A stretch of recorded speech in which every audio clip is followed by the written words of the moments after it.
Sameer Patel Public School. How are you friends?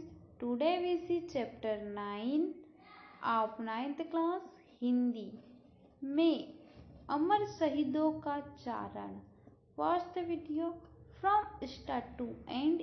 If you like the video then please like and share. आइए हम chapter 9 में अमर शहीदों का चारण को solution कर लेते हैं. ठीक है, पहले हम इसका जीवन परिचय देखेंगे.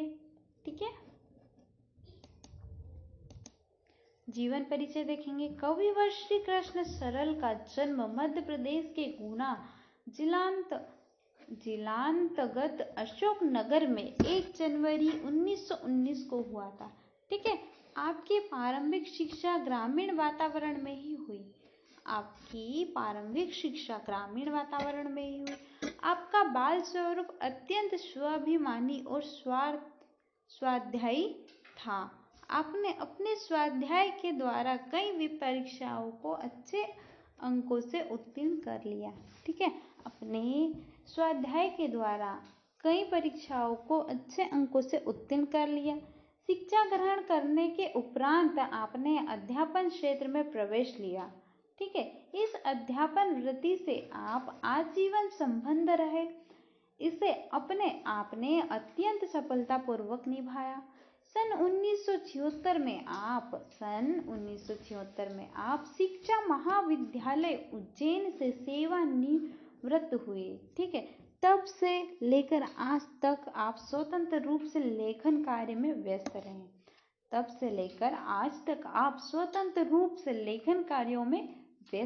हैं. रचनाएं. श्री कृष्ण सरल ने काव्य और गद्य दोनों पर ही अपना समानाधिकार दिखाया. ठीक है, आपकी रचनाएं निम्नलिखित है. महाकाव्य और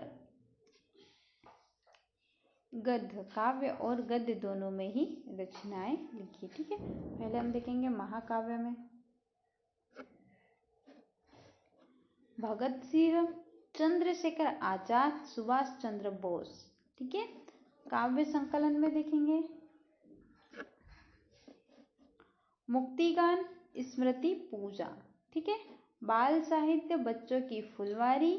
बाल साहित्य में देखेंगे बच्चों की फुलवारी और गद्य ग्रंथ संसार की प्राचीन समस्याएं, सभास दर्शन आदि. ठीक है, भाषा शैली देखेंगे हम. भाषा शैली. श्री कृष्ण सरल की भाषा उनके नाम से अनुरूप ही है. ठीक है, श्री कृष्ण सरल की भाषा उनके नाम के अनुरूप ही है. दूसरे शब्दों में उनकी भाषा सरल, सुबोध और सुस्पष्ट भाषा है. इसमें तद्भव और देशज शब्दावली की प्रधानता है. इस प्रकार की भाषा से भावाभिव्यक्ति को स्पष्ट होने में कोई कठिनाई नहीं दिखाई देती है. श्री कृष्ण सरल की शैली ओजमयी और प्रौढ़मयी है. वह अधिक सशक्त, पुष्ट और सबल है. ठीक है, वे अधिक सशक्त, पुष्ट और सबल है. गंभीर से गंभीर विषयों को अलंकृत शैली में प्रस्तुत करने की विशिष्टता प्रकट करने वाले श्री कृष्ण सरल में भाषा शैली की प्रचुर क्षमता और योग्यता है. ठीक है, अब हम इसके क्वेश्चन आंसर डिस्कस करेंगे. ठीक है,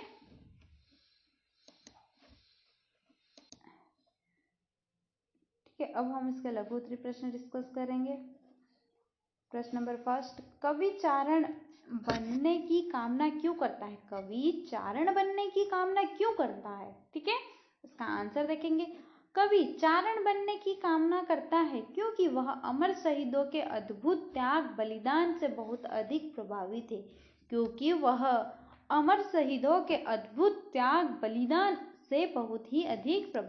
है.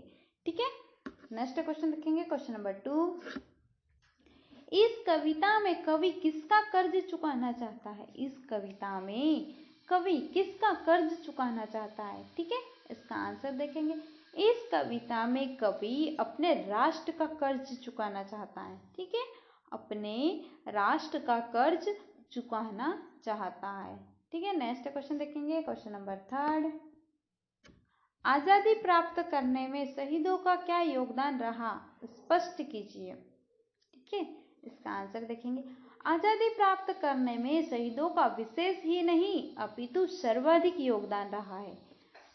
शहीदों का विशेष ही नहीं, ठीक है, आजादी प्राप्त करने में शहीदों का विशेष ही नहीं अपितु सर्वाधिक योगदान रहा है। उन्होंने आजादी के लिए अपना सब कुछ न्यौछावर कर दिया था।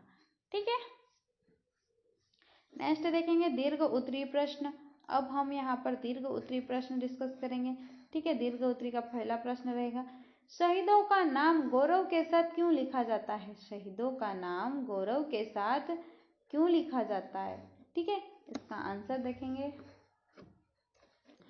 शहीदों का नाम गौरव के साथ लिया जाता है, यह इसलिए कि उन्होंने स्वतंत्रता संग्राम में बढ़ चढ़कर भाग लिया था। इसलिए क्योंकि उन्होंने स्वतंत्रता संग्राम में बढ़ चढ़कर भाग लिया था। ठीक है, उन्होंने अपने जीवन में आने वाली अनेक प्रकार की सुख सुविधाओं को त्याग कर अपनी मातृभूमि के आंसुओं को पोंछने के लिए अनेक तरह के कष्टों को सहा है। ठीक है, उन्होंने अपनी सुख सुविधाओं को त्याग कर अपनी मातृभूमि के आंसुओं को पोंछने के लिए अनेक तरह के कष्टों को सहा है। अंत में उन्होंने अपने प्राणों की बाजी लगा दी। ठीक है, नेक्स्ट देखेंगे क्वेश्चन नंबर 2। धरती में मस्तक बोने का क्या आशय है। धरती में मस्तक बोने का क्या आशय है। ठीक है, इसका आंसर देखेंगे। धरती में मस्तक बोने का तात्पर्य है अपने आप को न्यौछावर कर देना।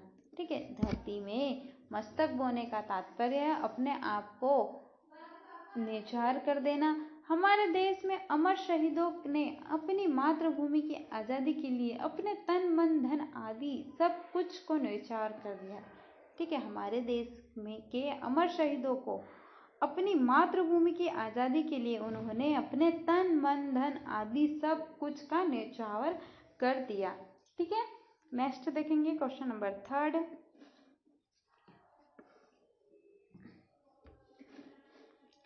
माँ के आंसू देखकर शहीदों ने किस पग को अपनाया।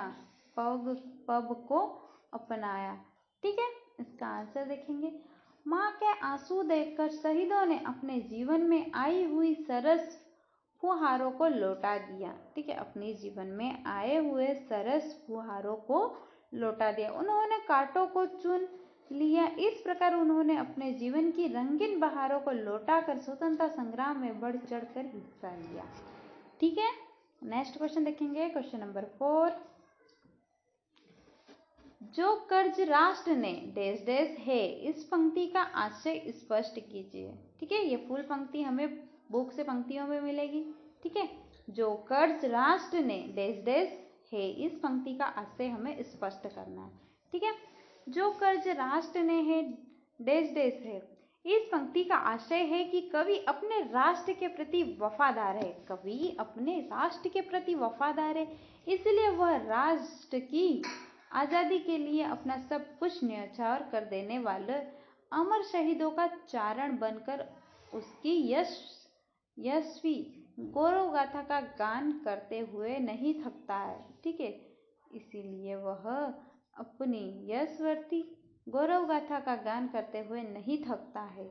इसे वह अपनी मातृभूमि के प्रति पवित्र कर्तव्य समझता मानता है। ठीक है,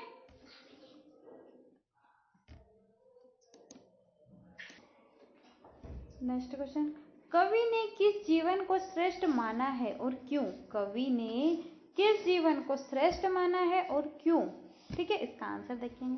कवि ने देश के लिए समर्पित जीवन को श्रेष्ठ माना है। यह इसलिए कि किसी भी देश के निवासियों का यह पवित्र कर्तव्य है। किसी भी देश के निवासियों का यह पवित्र कर्तव्य है। इसका निर्वाह करके ही कोई देशवासी अपने देश के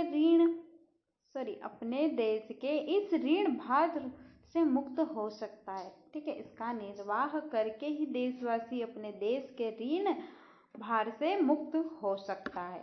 ठीक है।